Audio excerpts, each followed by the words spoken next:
जय श्री कृष्णा। राधे राधे। प्यारे भक्त जनों, रवि प्रदोष व्रत कथा। एक बार ऋषि समाज द्वारा सबर प्राणियों के हित में परम पवन भगीरथ के तट पर विशाल गोष्ठी का आयोजन किया गया। इस सभा में व्यास जी की परम शिष्या पुराण बेचता सूत जी महाराज हरि कीर्तन करते हुए पधारे। सूत जी को आते देखा सैनकादि के 8,000 ऋषियों मुनि ने खड़े होकर उन्हें दंडवत प्रणाम किया। महाज्ञानी सूत जी ने भक्ति भाव से ऋषियों को हृदय से लगाया और उन्हें आशीर्वाद दिया। विधन ऋषिगण और सभी शिष्य आसन पर विराजमान हो गया। मुनिगण श्रद्धा भाव से पूछने लगे कि हे परम दयालु, काली काल में शंकर की भक्ति किस आराधना द्वारे उपलब्ध होगी? कृपया हम लोगों को बताने की कृपा करें, क्योंकि कलयुग के सबर प्राणी पाप कर्म में रह कर वेद शास्त्रों की विमुख रहेगा।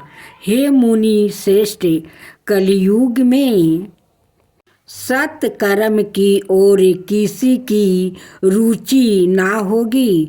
जब पुण्य क्षीण हो जाएंगे तो मनुष्य की बुद्धि बुरे कर्मों की और सवाए परिरीत होगी, जिससे दुआचारी पुरुष वंश सहित समाप्त हो जाएंगे। इस भूमंडल पर जो मनुष्य ज्ञानी होकर ज्ञान की शिक्षा नहीं देता, उस पर परम पिता परमेश्वर कभी प्रसन्न नहीं होते हैं। हे महामुनि, ऐसा कौन सा व्रत है जिससे मनोवांछित फल की प्राप्ति होती है? कृपा करके बतलाइए।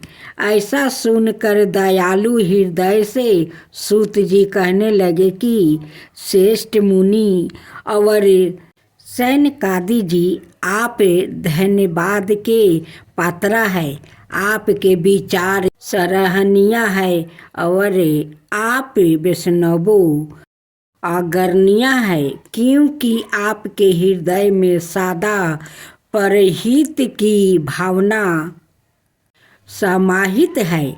इसलिए हे सैनकादि ऋषियों, सुनो, मैं उस व्रत के बारे में बताता हूँ जिसे करने से सभी पापों से मुक्ति मिलती है। धन वृद्धि, सुख विनाशक, सुख प्राप्त करने वाला, संतान देने वाला और मनोवांछित फल की प्राप्ति कराने वाला व्रत होता है।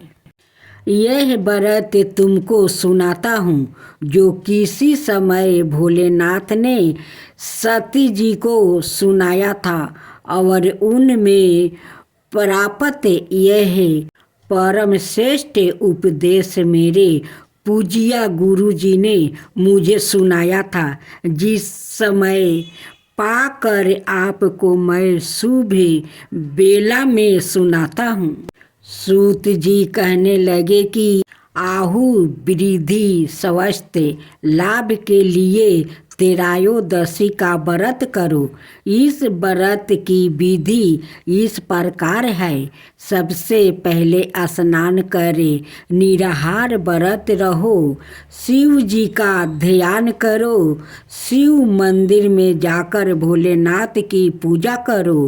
पूजा के बाद अर्घ के पुण्य का त्रिपुंड तिलक धारण करे, शिवलिंग पर बेलपत्र चढ़ाए, धूप दीप और अक्षत से पूजा करे, शिव जी को ऋतु फल अर्पित करे, ओम नमः शिवाय मंत्र का रुद्राक्ष की माला से जप करे, ब्राह्मणों को भोजन करवाए और समर्थ अनुसार दान दक्षिणा दे।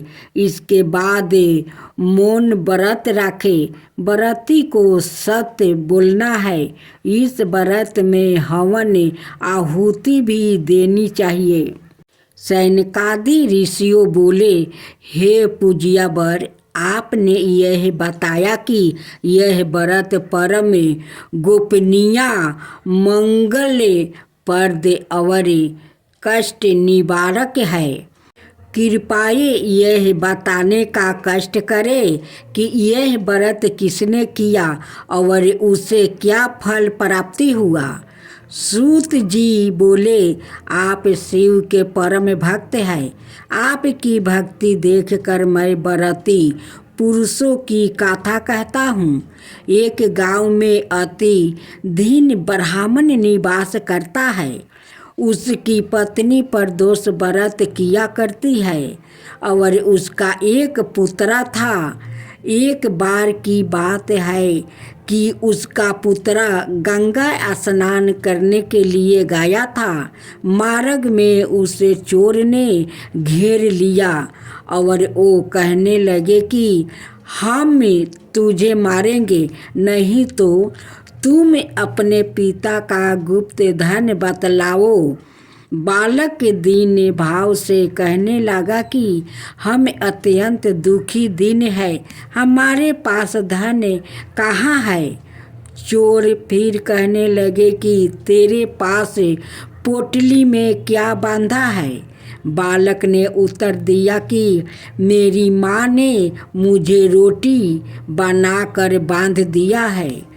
दूसरा चोर बोला कि भाई, यह तो अति दीन दुखी हृदय है, इसे छोड़ दो। बालक इतनी बात सुनकर वहाँ से जाने लगा और एक नगर में पहुँचा।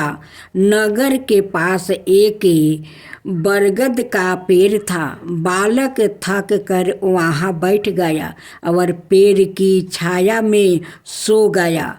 उस नगर के सिपाही चोर की खोज कर रहे थे और वो बालक के पास आ गया। सिपाही बालक को चोर समझकर राजा के पास ले गया और राजा ने उसे कारावास की आज्ञा दे दिया।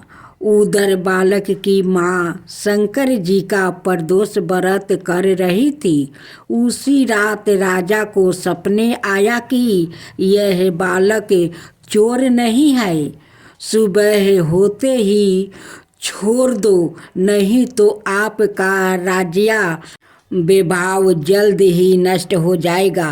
रात समाप्त होने पर राजा ने उस बालक से पूरी कहानी पूछी और बालक ने सारी कहानी बताई। बालक की बात सुनकर राजा ने सिपाही को भेजकर माता पिता को बुलवा लिया। राजा ने जब उन्हें भयभीत देखा तो कहा कि तुम चिंता मत करो, तुम्हारा बालक निर्दोष है। हम तुम्हारी दरिद्रता देखकर 5 गांव दान में देते हैं।